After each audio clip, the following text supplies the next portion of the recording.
of my public safety team, including the Chief of Police for the Metropolitan Police Department, as well as officials from the United States Secret Service, the FBI, the United States Capitol Police, as well as the U.S. Park Police, the D.C. National Guard, and the United States Coast Guard. We are also joined by the General Manager for Metro WMATA.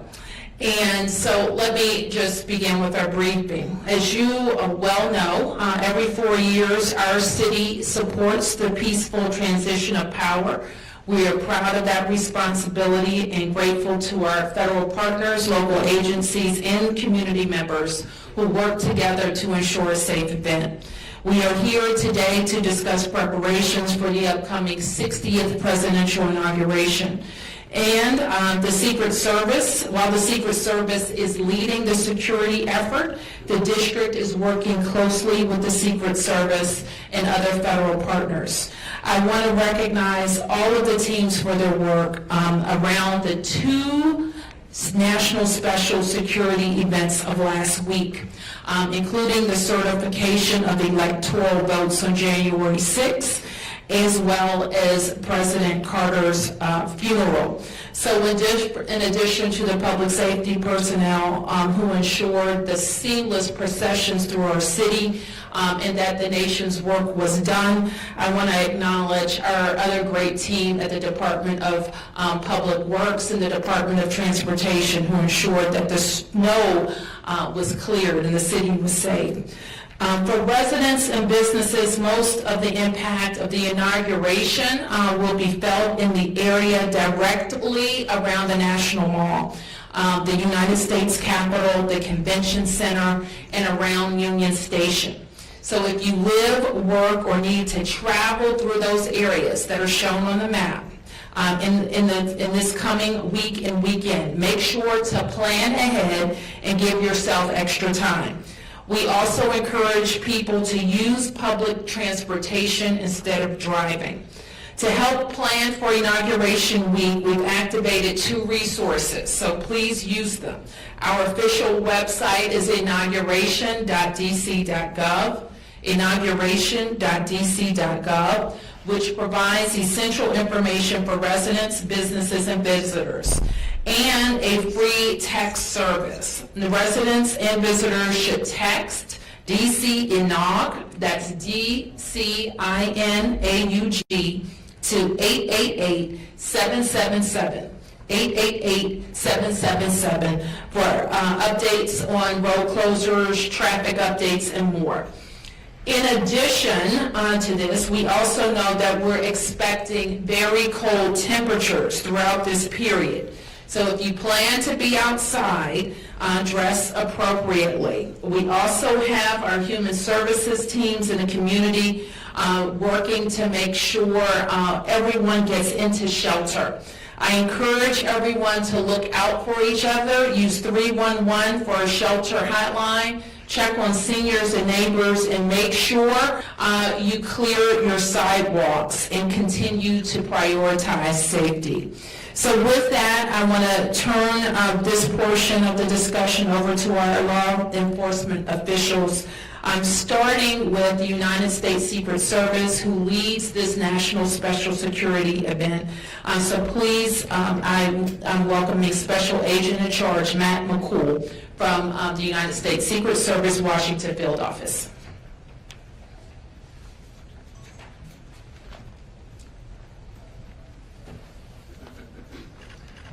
Thank you, Mayor Bowser, for your introduction. I want to start by offering our thoughts and prayers to the MPD officers who were injured this morning. I'd like to thank Chief Major in the Capitol Police, Assistant Director in Charge David Sundberg in the FBI Field Office, Chief Smith in the Metropolitan Police Department, WMATA's General Manager and CEO Randy Clark in the Metro Transit Police, Chief Taylor in the U.S. Park Police, Major General Andoni in the D.C. National Guard, United States Army Major General Breeding Camp and the Joint Task Force National Capital Region, and all of our outstanding partners in the NCR. Lastly, I want to thank the men and women of the Secret Service's Washington Field Office who have been relentless in their mission to protect our democracy. Many in this group were together just 10 days ago to discuss the operational security plans for the 2025 counting and certification of electoral votes and the state funeral of former President Carter. These events showcase the teamwork and partnership of public safety personnel in the National Capital Region. A week from today, this collaboration will again be on display at the 60th inaugural ceremonies. The upcoming inauguration, which will take place on Monday, January 20th at the Capitol, is the third leg of our Triple Crown. The Department of Homeland Security has pre-designated presidential inaugurations as national special security events. Both the election certification and funeral ceremonies were given the same NSSE designation. This designation allows the federal government, along with our state and local partners, to use all available resources to implement a comprehensive security plan. The Secret Service authors this security plan and coordinates assets with many of the public safety partners in this room and beyond. The majority of NSSEs are held in and around Washington, D.C., meaning everyone here knows what needs to happen. Regular training, constant communication, and the frequency of these events puts us in a position to succeed. The Joint Congressional Committee and inaugural ceremonies organize the upcoming inauguration, which thousands of special guests will attend. These include President Biden, Vice President Harris, several former presidents, Supreme Court justices, and lawmakers from the House and Senate. Hundreds of thousands of attendees will also be on hand to watch the peaceful transfer of power on the Capitol grounds. The public is also invited to view the inauguration from the nearby National Mall. Chief Major will provide additional information on safety precautions underway at the Capitol. All attendees will undergo screening. Designated checkpoints will be set up for members of the public interested in attending the inauguration. A map of the perimeter showing the locations of all checkpoints will be available online at www.inauguration.dc.gov. The website will also provide information about parking, road closures, and other impacts. The Federal Aviation Administration will announce temporary flight restrictions in and around Washington, D.C. The U.S. Coast Guard will communicate any maritime restrictions, which will also be linked to the inauguration website. Additional fencing and concrete barriers will supplement the fencing already around the Capitol for the election certification and President Carter's funeral. More than 30 miles of anti-scale fence will be used for the inauguration, more than any other NSSE ever before. The Secret Service's comprehensive security plan will continue to use drones as part of our protective posture. Do not be alarmed if you see these assets during the inauguration or in training in the days ahead. The Secret Service will bring agents and other specialists from field offices across the country to provide a full slate of visible and invisible security measures. We work side by side with our partners throughout the process as everyone plays an equal part in safeguarding this event. As evidence of this cooperation, consider the more than 1,500 annual protective visits the Secret Service Washington Field Office conducts with our MPD partners. It is also worth recognizing the historic nature of 3 NSSEs over 14 days. This busy period further coincided with several notable winter weather events. This demonstrates that the resolve of the Secret Service and our partners has never been stronger. Once again, I want to thank everyone here and those in the region for their patience. This all-star team is working to keep everyone safe while minimizing disruptions to the public as much as possible. And now it is my pleasure to introduce Chief Major of the United States Capitol Police.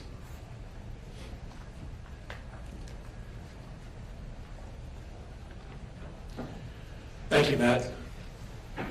With the inauguration coming up next Monday, many of the security enhancements that went up around the Capitol for January 6th and for President Carter lying in state have remained in effect.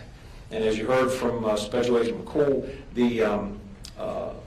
the fencing remains up and will be staffed by individuals who, on the day of the inauguration, will be able to assist people in terms of getting in, getting screened, and finding their way to where their seats are. One of the differences between what we expect this weekend and next Monday from the past few weeks is that we expect much larger crowds. There are going to be nearly 250,000 ticketed guests attending the inauguration. In addition to that, there will be folks that are showing up to participate in a number of demonstrations that will be in the downtown area. We have on Saturday the People's March. It will be at the Lincoln Memorial, and they expect there may be 10 to 15,000 people at that event. On the day of the inauguration, there will also be demonstrations going on. A group called We Fight Back expects, on their permit app said they expect about 10,000 people, and that will be in a couple of locations in the downtown area on Monday. The biggest threat, I think, for all of us remains the lone actor. Just in the past week, while President Carter was lying in state, we had 2 lone actors show up at the Capitol.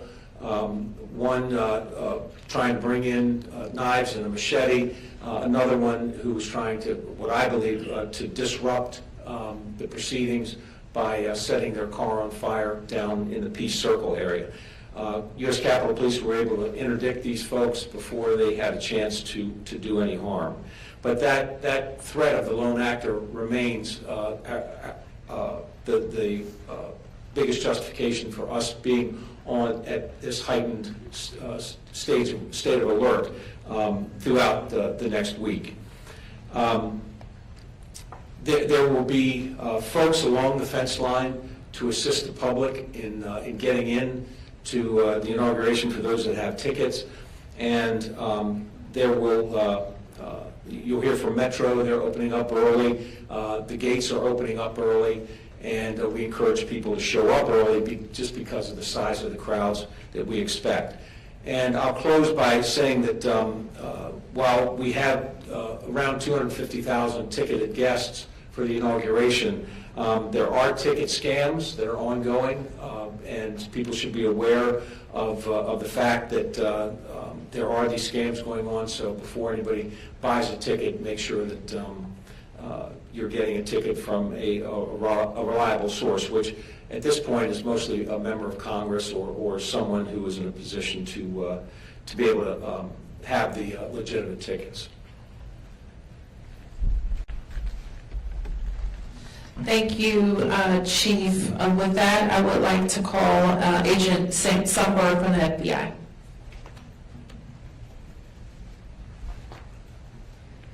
Thank you, Madam Mayor.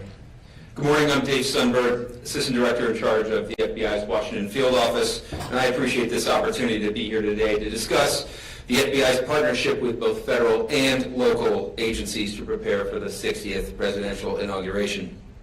For this event, the FBI has lead federal law enforcement responsibility for crisis management, counterterrorism, and intelligence analysis. For the inauguration, the FBI will operate 2 command posts, one at the Washington Field Office and one at FBI headquarters. These command posts serve as central hubs for employees to analyze intelligence, assess potential threats, coordinate investigations, and surge resources as needed. They will be running throughout the NSSE period. We are not currently tracking any specific or credible threats to the inaugural ceremony or to the Capitol complex. We will continue to work closely with our partners to share information and identify and disrupt any threats that may emerge. As always, we remind the public to remain vigilant and report suspicious activity to law enforcement. We look forward to working with our partners to ensure that these events are held safely. It's my pleasure to introduce Metropolitan Police Department Chief Pamela Smith.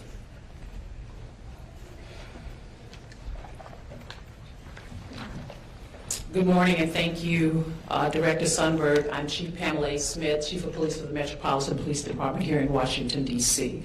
Allow me to begin by just sharing just a few comments about the tragic incident that occurred this morning with our 3 officers. I'm happy to say that they are doing okay. It's such an unfortunate incident when officers are responding to a particular location based on a call, and this kind of incident ensues. Thank you to those agencies and department heads who have reached out. Continue to keep our officers in prayer as they journey to their space of good health. To talk a little bit about the National Special Security Event, the 2025 Presidential Inauguration, what I will say is that there are no law enforcement agencies that are more unified than those trusted with securing the presidential inauguration. And I would like to thank everyone who's here today that have supported this city for their collaboration. Our message today is very direct. We're prepared. The men and women of the Metropolitan Police Department, DC government, and our partners are fully prepared for the 60th presidential inauguration. And let me briefly speak to what that means in terms of support. Our entire police department will be activated for the presidential inauguration. In addition, we'll be reinforced with nearly 4,000 officers from across the United States who were generous enough to raise their hands and commit their time to assist the Metropolitan Police Department. Those additional resources will be deployed to manage traffic, secure dignitary routes, and ensure public safety in our city. I'd like to pause and thank those officers who are coming to our city, taking time away from their families to ensure the safety and security of this event. Their commitment to our country, to the city, and their law enforcement partners are admirable. They deserve praise from us all. Also, I want to extend special thanks to their leadership teams for allowing them to come and support us for this event. In addition to the support of the fellow law enforcement partners, we will have 7,800 National Guard members that will be activated across the district to assist with the inauguration. This is not just at the request of the Metropolitan Police Department, but at the U.S. Secret Service and those who are under the security special inauguration for today. For the upcoming election, inauguration, sorry. While we're focusing on the presidential inauguration, I want our residents and businesses to know that we remain fully committed to delivering comprehensive police services across all 7 of the city's districts during this period. We know we'll be able to rise to the challenge because we've done it before. No city handles large-scale events better than the District of Columbia.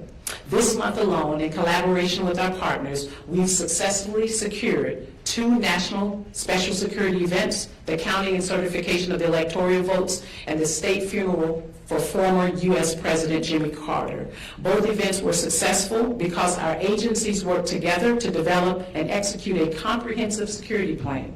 The 60th presidential inauguration is no different. Our inaugural planning committee has spent the past year working with federal and local partners to ensure the proper measures are in place. To those planning to attend the presidential inauguration or post-inauguration events, be prepared for security checkpoints and an extensive perimeter downtown. Road closures will go into effect early Sunday morning, January 19th. We ask that you avoid driving if at all possible and use our metro stations as a better option to get around. There will be several closures that will also impact the areas around the Washington Convention Center, Capital One Arena, Union Station, and the National Cathedral. Details are available at inauguration.dc.gov, and we encourage you to plan ahead. As the inaugural events unfold, our state-of-the-art Joint Operations Command Center will monitor events in real time, leveraging an expanded camera network to manage crowds and security checkpoints. We'll be ready to respond quickly to any situation. And please note, the MPD will ensure your right to peacefully protest and assemble.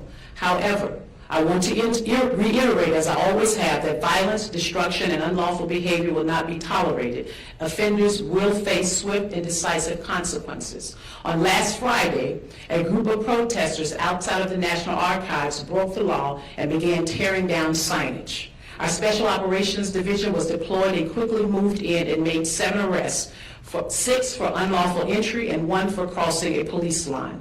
We will maintain that swift response to any similar activity that plays out across our city, and we will not tolerate any violence. We want people to come to the District of Columbia to enjoy our city, but those who break the law will be arrested and will be held accountable for their actions. We also ask for your help in making sure that everyone stays safe by being an extra pair of eyes and ears. If you see something, say something. Report suspicious activity to 911 or submit tips to 202-727-9099 via text to 50411 or online at iwatchdc.org. In addition to DC government's 60th Presidential Inauguration website, MPD will be providing updates on road closures and security impacts through our social media channels. And finally, I'd like to thank the men and women of the Metropolitan Police Department and recognize their dedication and hard work to support the Presidential Inauguration. Thank you for your cooperation and thank you in advance for your patience. Together, we will ensure a safe and successful Presidential Inauguration. Now, I'll turn it over to Metro General Manager Randy Clark to discuss impacts on the Metro system. Good morning, everyone. As the Chief said, I'm Randy Clark, the WMATA General Manager. I want to thank the Mayor for having us here today with all of our partners.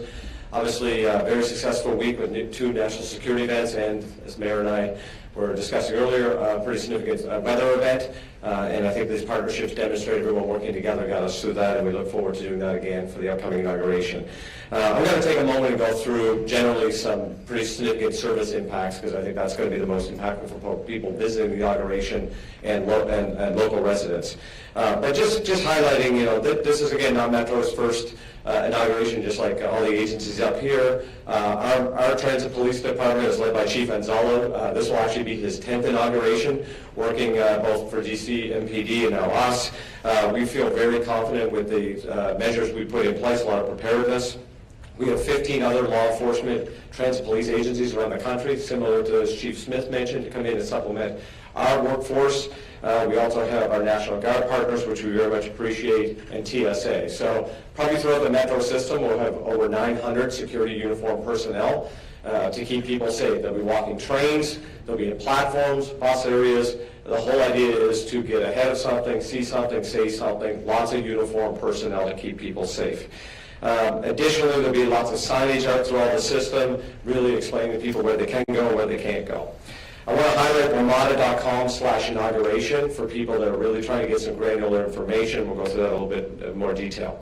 So as Chief Major said, we did get a request from the Secret Service and the Capitol Police, and we're going to be opening the Metro Rail system at 4 a.m. the day of inauguration to help with crowds. We will have increased service throughout the day as well. On the red line, we expect 4-minute frequency all day long, 8 minutes on all the other lines, and the yellow line we're going to extend to Greenbelt, so we can really connect Virginia, Maryland, and DC all together on those lines.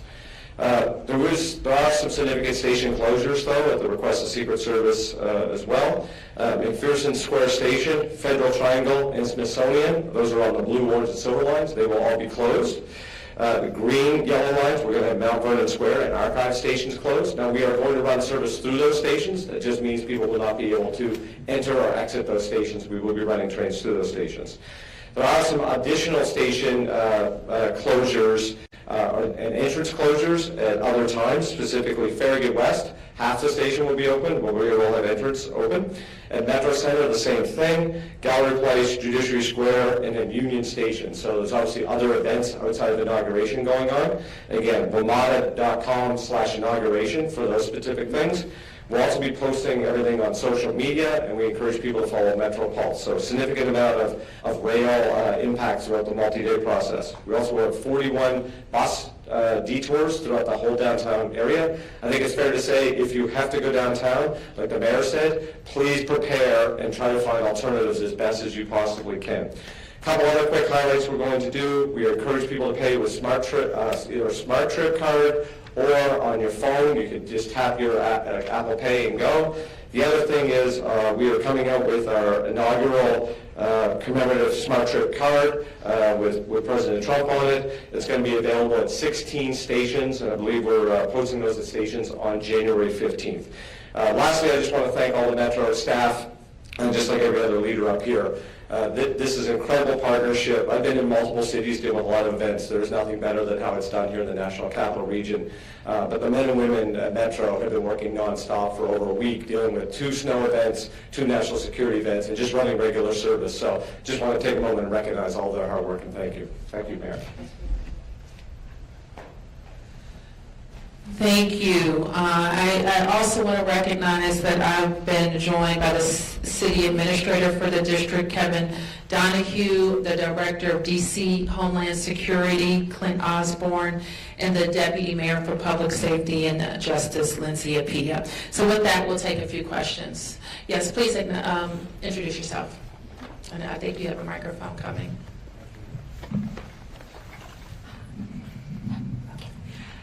Thank you. My name is Sonia Schott with Diario Las Americas. I would like to know what is different this year in comparison to last year's in the light of the recent events, security events happening in New Orleans and also recently during one of the rallies of President-elect Trump. Let me ask Agent McCool to address that. So I would say what's different is we are in a higher threat environment. Yeah. Yeah, give it What is the even. difference in comparison to last year's? What is the difference in comparison to the last inauguration or previous inauguration? Last inauguration. Yeah. I would say we have a slightly more robust security plan. We've been planning for this event for 12 months, along with our partners. It's an ever-changing threat environment, and so we stay flexible. If we see that, hey, we need to shore this particular checkpoint up, we do that. So what's different? We've learned. This is our 5th NSSE this year in the Washington field office. We've done 83 NSSEs. Each one we take a look at, and if there's areas where we need to improve, we do it. But what I can tell you is that we are 100% confident in the plan that we have put in place for this inauguration, that the public and our protectees will be safe. And can you give a number of people who are going to be put in place in order to law enforcement agents? So there'll be approximately 25,000 law enforcement and military personnel on site to secure the event. Yes. Thank you very much. Gabriella Border with Reuters. Do you have an estimate on how many people are going to be coming into town between Saturday's demonstration and Monday's inauguration? And do you have any idea how many residents are going to be leaving town during that period? I don't know how many residents are going to be leaving town. It is a holiday weekend, so I would expect that it will be similar numbers of personal travel on that weekend. So let me just ask the chief to speak to any other estimates from the permits that we have on hand. And Chief Major spoke to a number that he's aware of ticketed event totals. But beyond that, we don't get in the business of estimating how many people. We look at the data that we have for people who have tickets and the like. So, Chief. So we do have on January 20th approximately about 12 First Amendment activities. One in particular on the 19th is the People's March, which we have an estimate of about, initially the permit said about 50,000 people. I think as of today, we're looking at about maybe 25,000 or less. We will be prepared. We've dealt with this group size before during the last inauguration. I think it was called the Women's March at that time, and now it's the People's March. And we will be prepared. And that's the largest event with respect to numbers of people coming into the city. Again, we don't have numbers, but we will be prepared to address any large groups that come to our city. Between the People's March and the large crowds of Trump supporters that are going to be coming into the city, are you aware of any counter-protests or potential for tension between these groups of people, and what measures specifically are you taking to ensure that everyone can voice their thoughts safely? in a very politically volatile weekend? Well, as I've stated before, we want people to come and voice their opinion safely. We have our civil disturbance unit. Every team will be activated here across the city. As I stated before, we have approximately 4,000 law enforcement officers who are providing support here in the city. And we also have the opportunity, we have the Council of Government, where we are an association of police chiefs in this region. So if there's any support that we need, we know how to break glass and ask for those resources in a very quick and swift manner. Any other questions? Yes. You said that. Oh, here we go. Thank you. Nathan Worcester, Epic Times. You mentioned that there was no specific or credible threats, and you mentioned, Chief Major, that there was more of a concern with a potential lone actor. Are there any indications that there could be groups similar to the ones who showed up at the DNC this summer and refused to disperse, leading to dozens of arrests?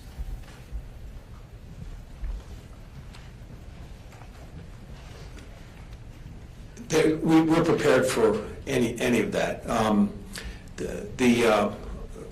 of the precautions we've taken is the security fence around the Capitol complex, and we're hopeful that that'll keep any of the protests from getting too close to the Capitol.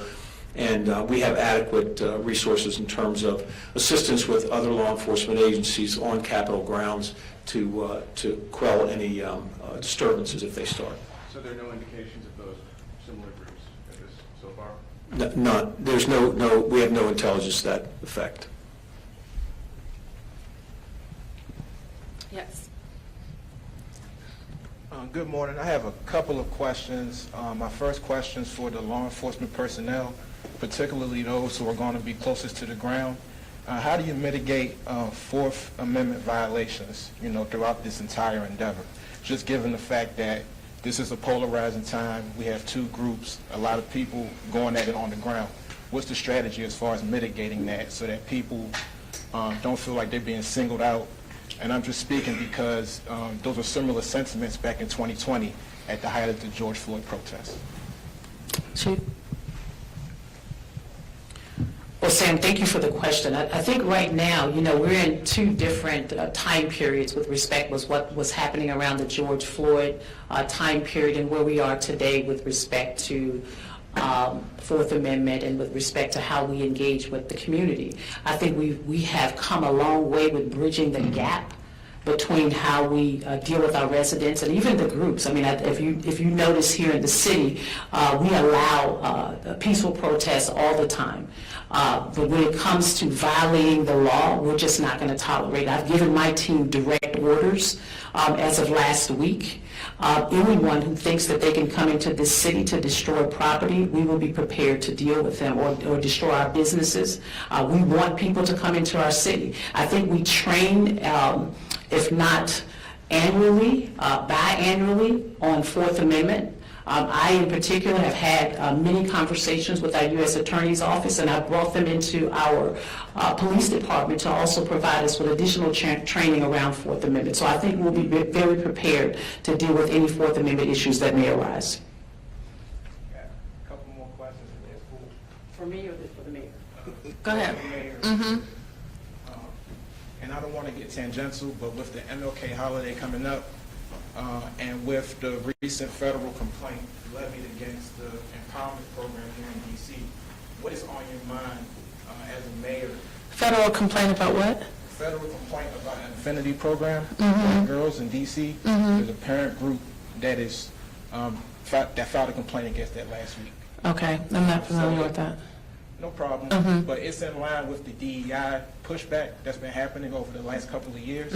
And seeing as though we're celebrating Dr. King's birth, and you as a black female mayor are a beneficiary of what he has accomplished, what is on your mind coming into this time where Trump is coming into office and we have the GOP targeting programs that are meant to protect our black and our affinity groups? Well, there's a lot on my mind, but right now we're focused on a peaceful transition of power and the district working with federal law enforcement partners to ensure that that happens. I think there's going to be a lot of time and space for policy discussions, both those policy discussions where there is agreement and where there is a disagreement. Obviously, in Washington, D.C., we embrace our values that that make us a strong and diverse city. Who else has questions? Yes. Hold on. That was the last question. Next question.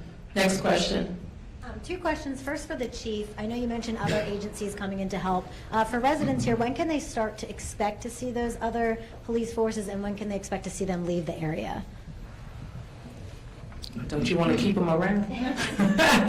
So I think we will most likely see them coming in roughly around the 18th and or the 19th. We did ask if we could have a group that would come in earlier to help support us for the People's March, and roughly around 100 or so officers, and I'm assuming right after the inauguration, as long as nothing else transpires beyond that date, we anticipate releasing them to go back to their home states.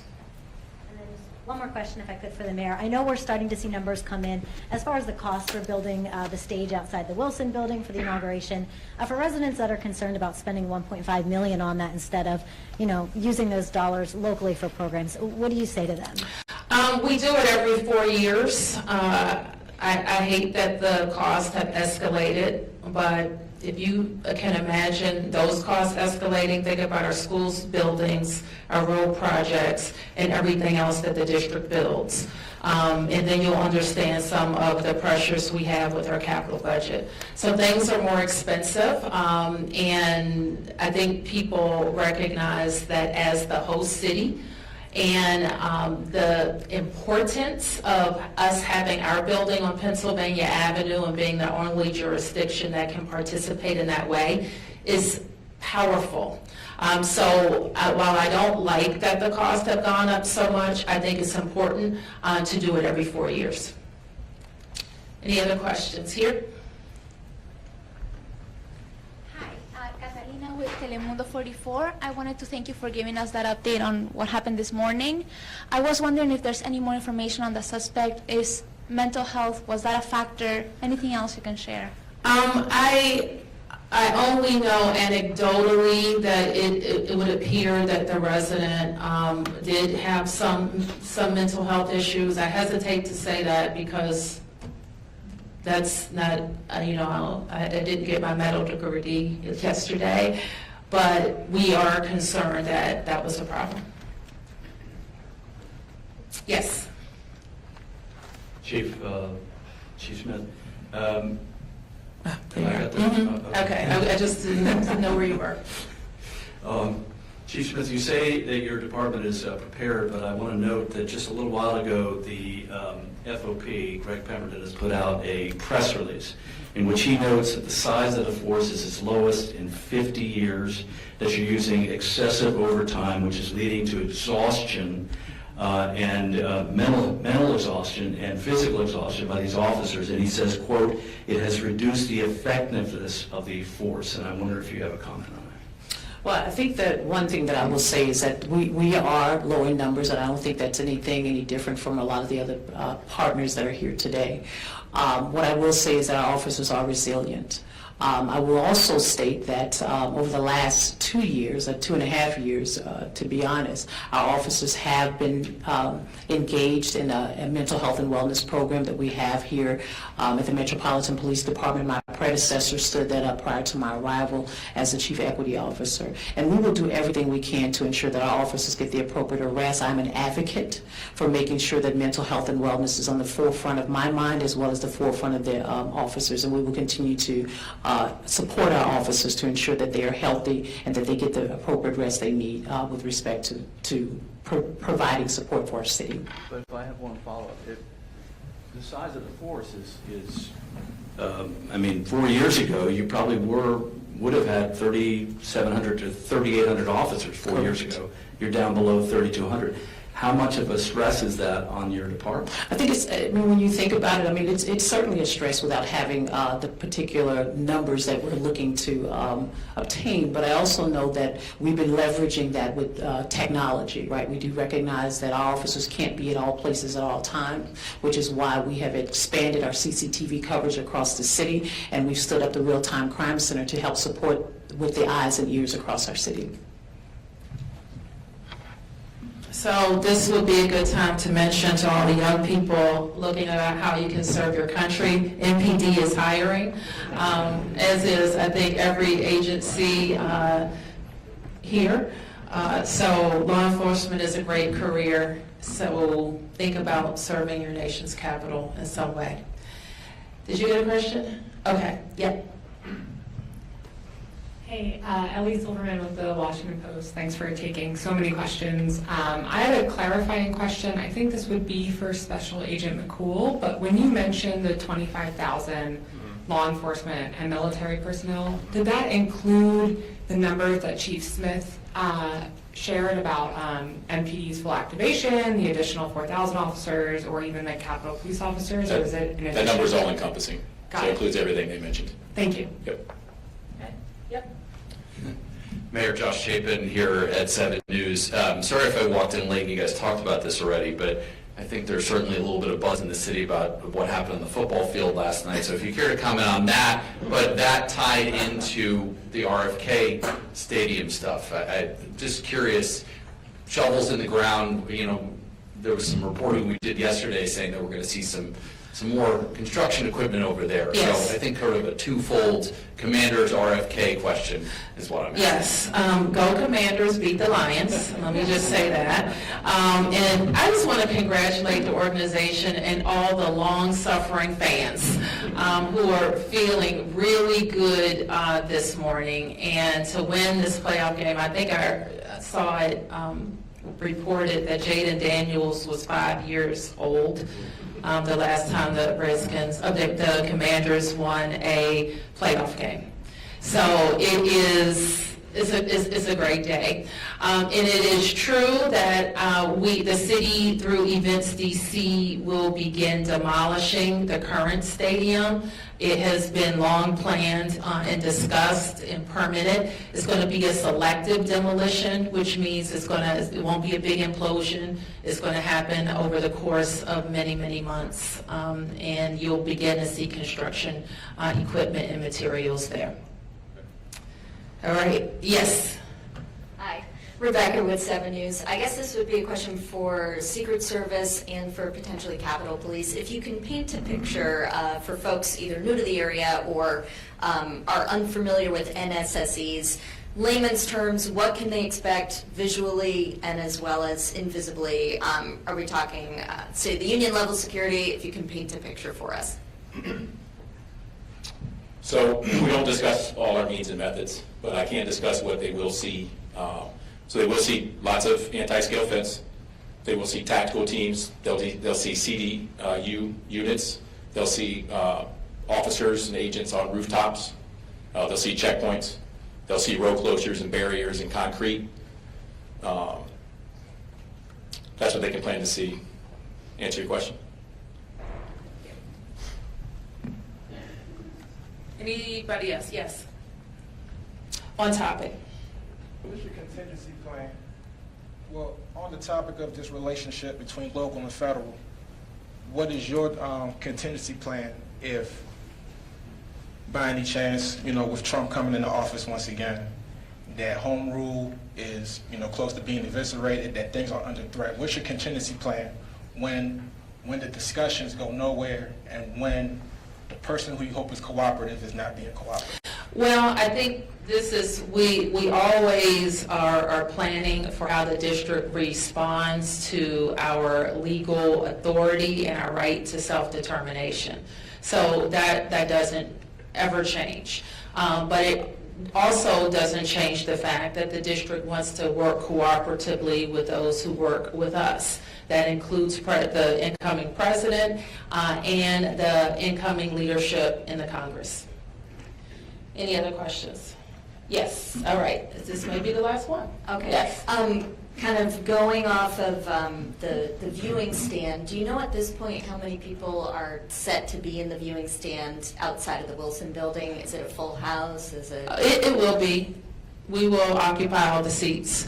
And in addition to that viewing stand, we also support the Presidential Inauguration Committee with building the viewing stand across from the White House and the media stand. I think, does anybody know the number of seats? I want to say it's probably like 50 or something like that. It may be more, 50 to 60, I don't know. And then I will invite guests and the council will invite guests. But to clarify, the 1.5 million is for just the I Wilson think so. stand, right? I think so. Okay, thank you. So you all can write all about it, the 1.5 million, that's what it cost. And so here's the question for the people. Do you not want to be represented on Pennsylvania Avenue during the most watched event of the political season? You could say no. I'm not going to say no as mayor. I'm going to do it now or do it the next time, like I did it the last times, just like we did it for every other president. Okay, thank you, everybody.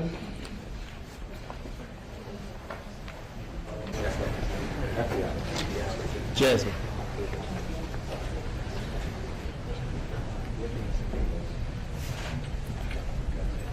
I got you.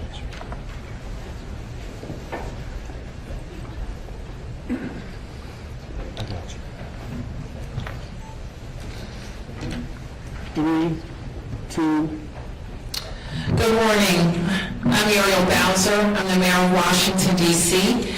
We are located today in the Marianne Barry building, and I am joined by our local law enforcement team as well as our federal partners to provide a briefing on the districts and federal partner preparation for the upcoming presidential inaugural activities in Washington, D.C.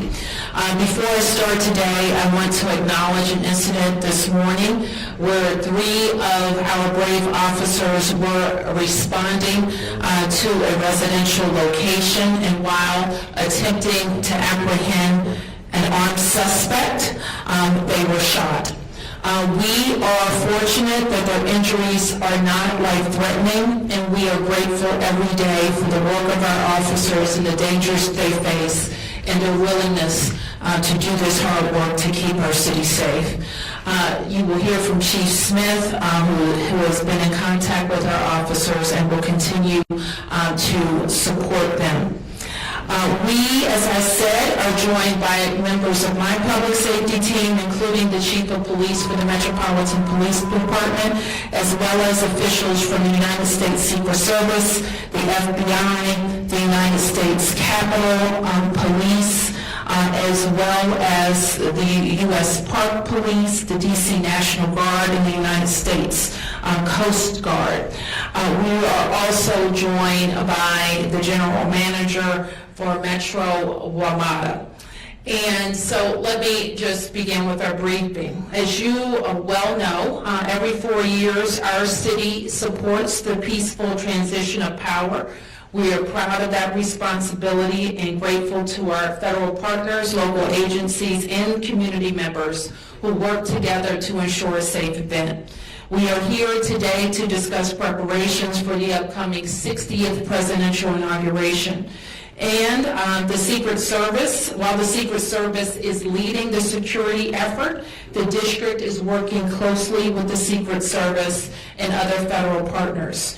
I want to recognize all of the teams for their work around the 2 national special security events of last week, including the certification of electoral votes on January 6th, as well as President Carter's funeral.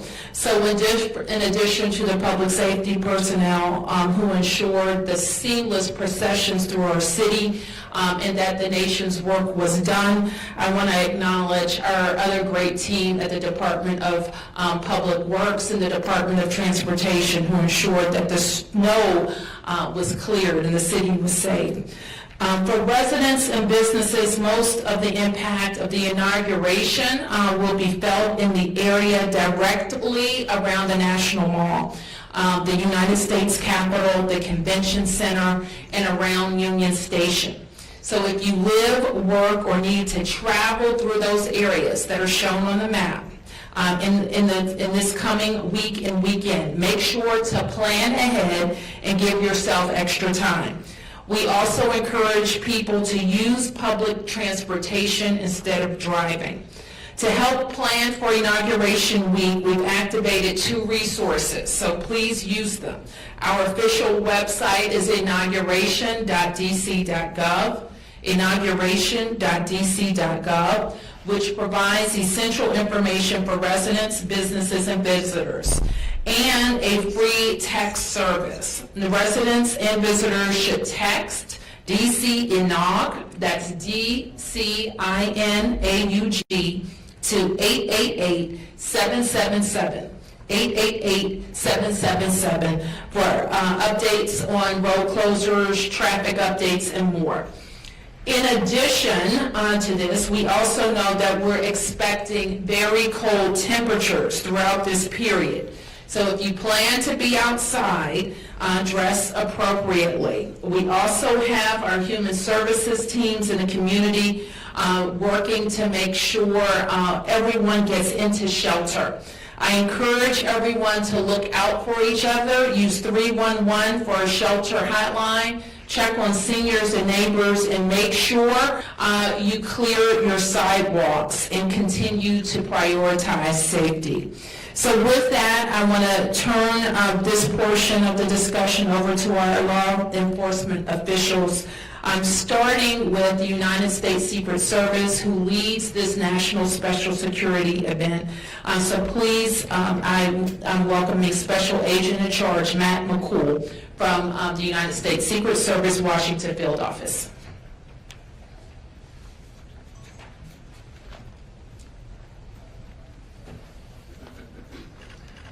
Thank you, Mayor Bowser, for your introduction. I want to start by offering our thoughts and prayers to the MPD officers who were injured this morning. I'd like to thank Chief Major in the Capitol Police, Assistant Director in Charge David Sundberg in the FBI Field Office, Chief Smith in the Metropolitan Police Department, WMATA's General Manager and CEO Randy Clark in the Metro Transit Police, Chief Taylor in the U.S. Park Police, Major General Andoni in the D.C. National Guard, United States Army Major General Breeding Camp in the Joint Task Force National Capital Region, and all of our outstanding partners in the NCR. Lastly, I want to thank the men and women of the Secret Service's Washington Field Office who have been relentless in their mission to protect our democracy. Many in this group were together just 10 days ago to discuss the operational security plans for the 2025 counting and certification of electoral votes and the state funeral of former President Carter. These events showcase the teamwork and partnership, public safety personnel in the National Capital Region. A week from today, this collaboration will again be on display at the 60th inaugural ceremonies. The upcoming inauguration, which will take place on Monday, January 20th at the Capitol, is the third leg of our Triple Crown. The Department of Homeland Security has pre-designated presidential inaugurations as national special security events. Both the election certification and funeral ceremonies were given the same NSSE designation. This designation allows the federal government, along with our state and local partners, to use all available resources to implement a comprehensive security plan. The Secret Service authors this security plan and coordinates assets with many of the public safety partners in this room and beyond. The majority of NSSEs are held in and around Washington, D.C., meaning everyone here knows what needs to happen. Regular training, constant communication, and the frequency of these events puts us in a position to succeed. The Joint Congressional Committee and inaugural ceremonies organize the upcoming inauguration, which thousands of special guests will attend. These include President Biden, Vice President Harris, several former presidents, Supreme Court justices, and lawmakers from the House and Senate. Hundreds of thousands of attendees will also be on hand to watch the peaceful transfer of power on the Capitol grounds. The public is also invited to view the inauguration from the nearby National Mall. Chief Major will provide additional information on safety precautions underway at the Capitol. All attendees will undergo screening. Designated checkpoints will be set up for members of the public interested in attending the inauguration. A map of the perimeter showing the locations of all checkpoints will be available online at www.inauguration.dc.gov. The website will also provide information about parking, road closures, and other impacts. The Federal Aviation Administration will announce temporary flight restrictions in and around Washington, D.C. The U.S. Coast Guard will communicate any maritime restrictions, which will also